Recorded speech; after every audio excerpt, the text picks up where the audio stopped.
Hi, my name's Cathy Millett, and this week we're looking at culverts, rusty culverts. How do you make rust?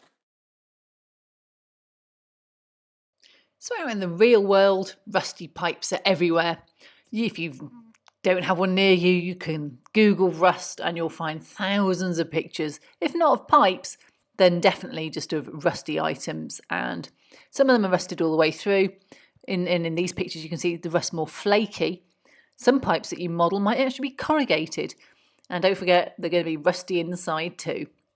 And the final picture relates to the water and the effect I want to have coming out of my rusty pipe. This is where we got to a couple of weeks ago with my culvert diorama, and you can see there's some grass and there's a pipe. There's a nice metal, in this case copper pipe, sticking out. And I want to make this rusty because, hey, I'm like that.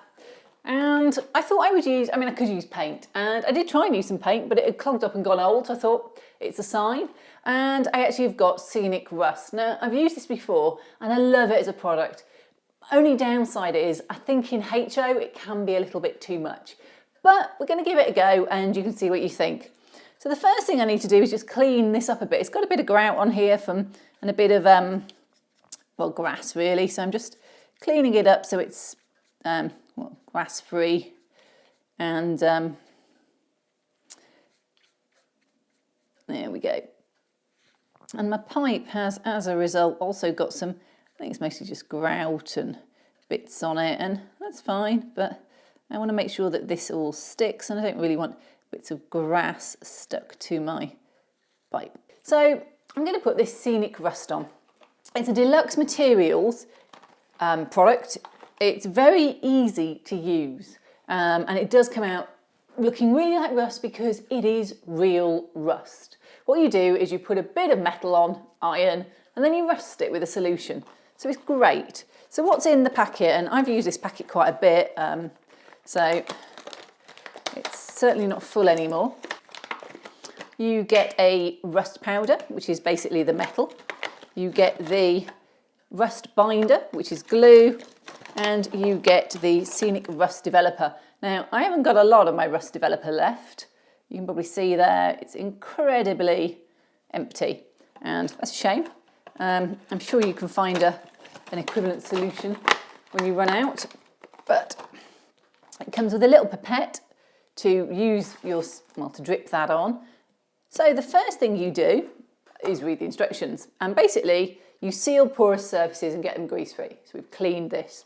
Then you prepare a mixture of Scenic Rust powder with Scenic Rust binder in equal volumes. So you basically do this, and make a paste. It's a thin brushable paste effectively. Once you've done that, you apply a thin layer to your pipe, and when it's dry, you apply the developer with a clean brush. Finally, you just let it sit there and let it develop. Unless you're me, in which case I added more layers, I sprinkled dust on, I added more layers, I sprinkled dust on, and I've got a picture of the tank that I created last time. You can see how great that is. That was an O-scale tank. Now, getting it in HO, let's see if we can get there. So first up, I'm going to mix, and it literally just drips. And I'm only going to do 2 drips. Next up is this Scenic Rust binder, and Scenic Rust powder even. And this, I'm just going to sprinkle in. And this is, I think, why sometimes it looks a bit wrong in HO. It's because this is metal filings, very, very fine. And the problem with that is they're big, in model terms. They're very fine, but they show. So in close-up photos, you can definitely see them. So I'm just going to get my little paste here. I'm going to put it around the edge. It does stick very well. It certainly sticks to your fingers incredibly well. Just going to put it on. But where would it rust the most, a pipe? Well, it would rust at the bottom. So I'm going to make sure that there's plenty on the inside as well as the outside, mostly on the edge. That's what I want to cover. And that it's going to be running up the pipe. So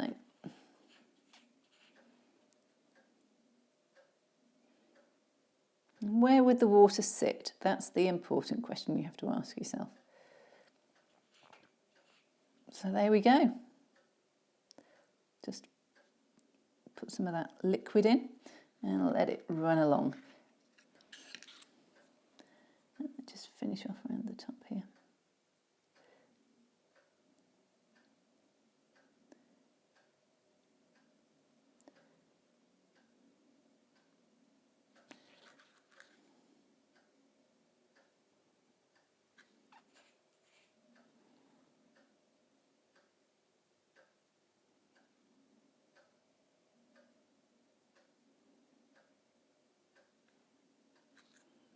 And that's all you have to do. Just leave it to sit and dry. It takes a few minutes.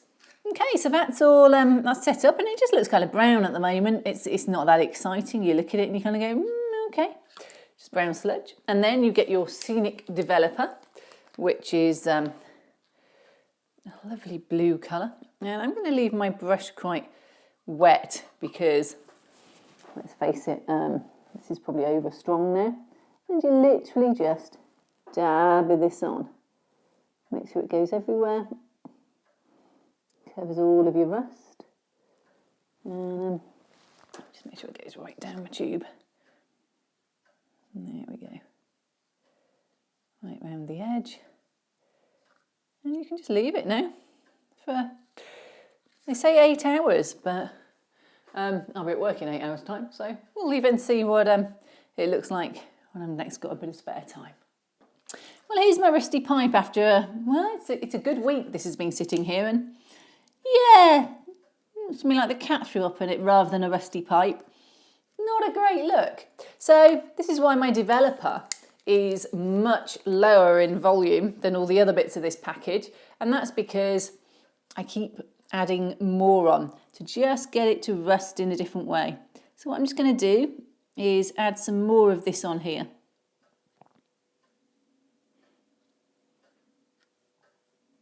Now, to my mind, this rust colour is very much the kind of rust colour you'd see perhaps on a bright new rust.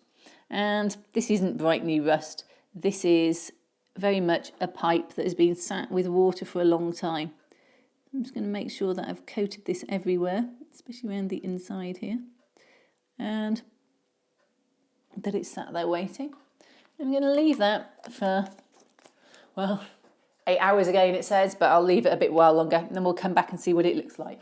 So here's the final rusty pipe. You can see it's got a few white incrustations. I mean, I do think that it looks better in larger scales. I think in HO it's just a tad too rusty. So now we're going to make the water, and the aim is that we have a small amount of water pushing around, a little bit of foam at the bottom and pouring into here. So I'm going to use gloss medium for that, acrylic gloss medium, easily bought in any hobby club, hobby craft, any hobby store. Little mixing pot and some icy sparkles, which are for frozen snow effect from Deluxe Materials. And I've used rocket powder in the past and people said they couldn't find it. So I'm going to try icy sparkles and I think they're more or less the same. So first of all, I need something for the gloss medium to stick to create that arch. It's very hard to create a glob of this kind of material in midair. And I've used fishing line in the past. This time, I've got a bit of cellophane. This is off a box of Maltesers, which are quickly disappearing. So I've cut out a really small strip, and I'm just going to glue it into place with a small amount of gloss medium. You could use normal white glue, but as I'm going to use this in a sec for everything else, it makes sense to just use it up now. So let's put that out of the way. So, pair of tweezers. Here we go. So first of all, I'm just going to put one end and then the other end into the gloss medium. And I'm going to just put this in place. Now, I think that's way too long. So first thing I'm going to do is just cut it again in half. There we go. So And there's the first end in. And then the other end, cocktail stick, trusty old cocktail stick. And then we're just going to put that underneath. Just going to ooze it out. This is actually pulling some of the rust off. So put a blob on.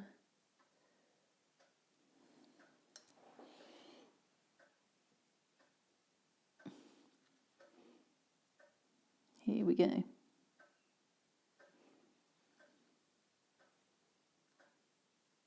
You can actually just put it right on the end.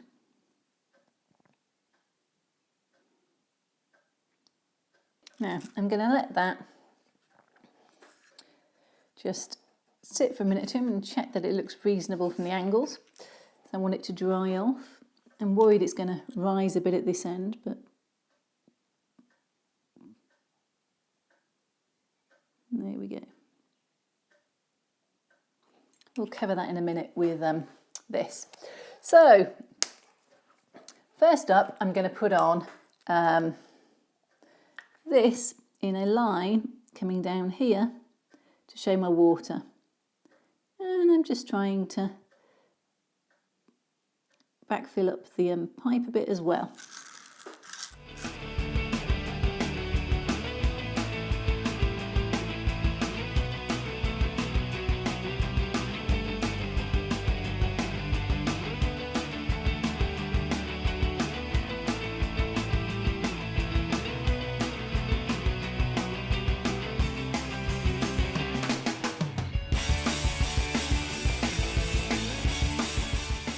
I'm trying to just go into the low points here, where we think this might actually ooze and fall naturally, because water will always run to the lowest point. That's all I'm doing here, is just putting it in place. The next thing to do is to add some icy sparkles to your gloss medium. Now these are basically little sparkly bubble-like things, and they're great because when you mix them into here, they basically add bubbles into your gloss medium. And what we want is this to dry with the look of bubbles in it. So I'm just going to carry on dabbing this around. You can see the bubbly look there. I think often it will be flatter and then it will build up around the edges, not that much, but it'll build up around the edges before spreading further out.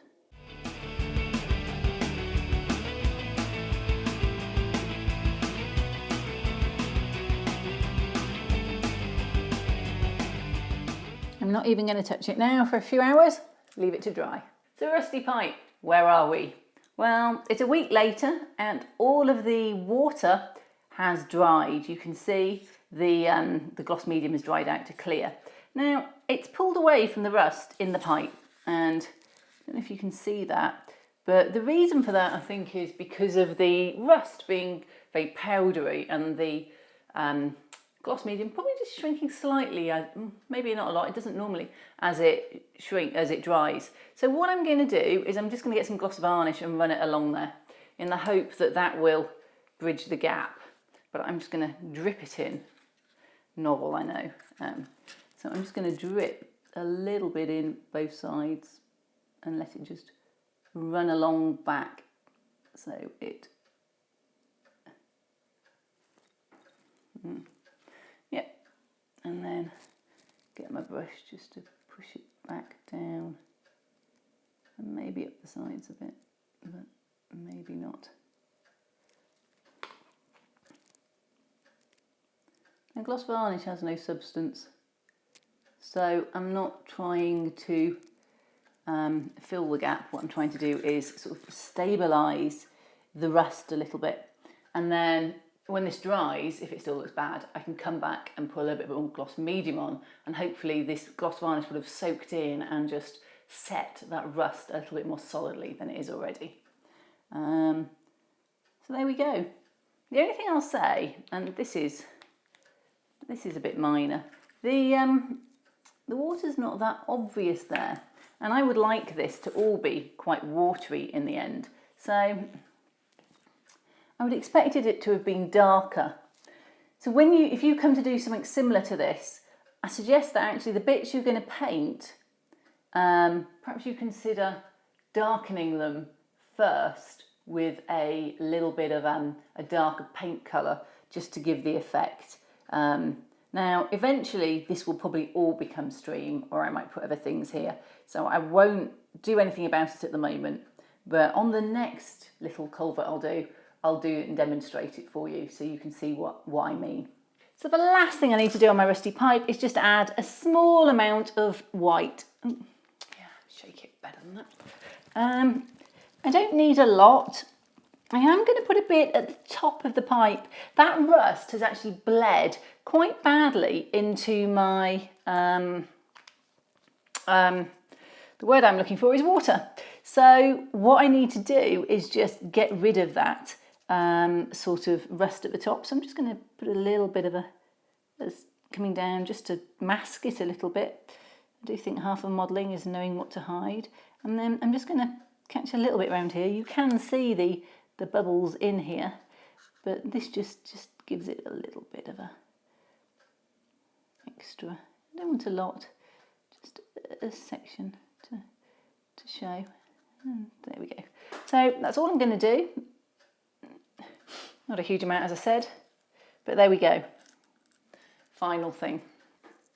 So let's just run through what we did this week. Well, I already had the diorama, which was in the previous week, and I wanted to show a rusty pipe. So we used Deluxe Materials Rust set, which has real particles of iron in which rust, so it's real rust. Then we added a bit of cellophane and some wet gloss medium to provide the water. Into that we put some icy sparkles from Deluxe Materials. Bit of a Deluxe Materials theme there, isn't there? And they provide the bubbles. And then finally we just tapped on some white to show the froth. A little bit of gloss medium, jobs are given. So here's the final result of my rusty pipe. Bubbles, froth and water. The gloss varnish that I put on to try and sort of just catch that bit where it was pulling away a little bit did work, so I didn't need to put any more gloss medium in. So I'm very happy with it, and all that I need to do now is finish the rest off and get them onto my layout.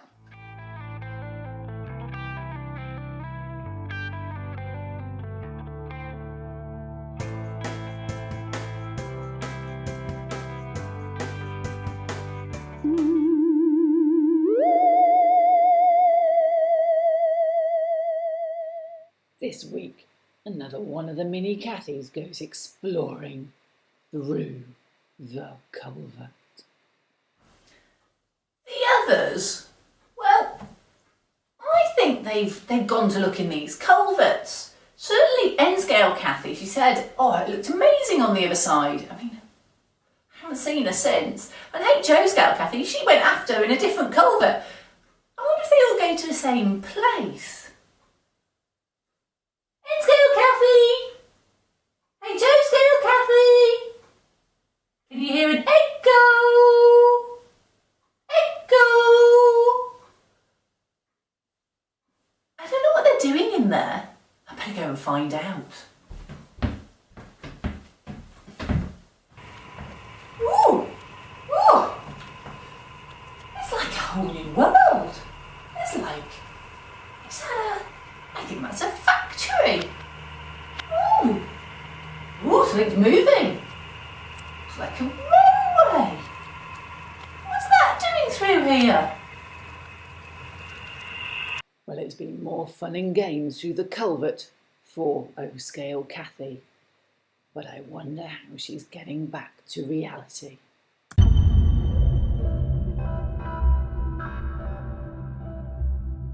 Well, I hope you're enjoying it. If you are, subscribe to me on YouTube. Alternatively, like me on Facebook, Cathy Millett Modelling, or visit my website, cathymillett.co.uk. See you next week.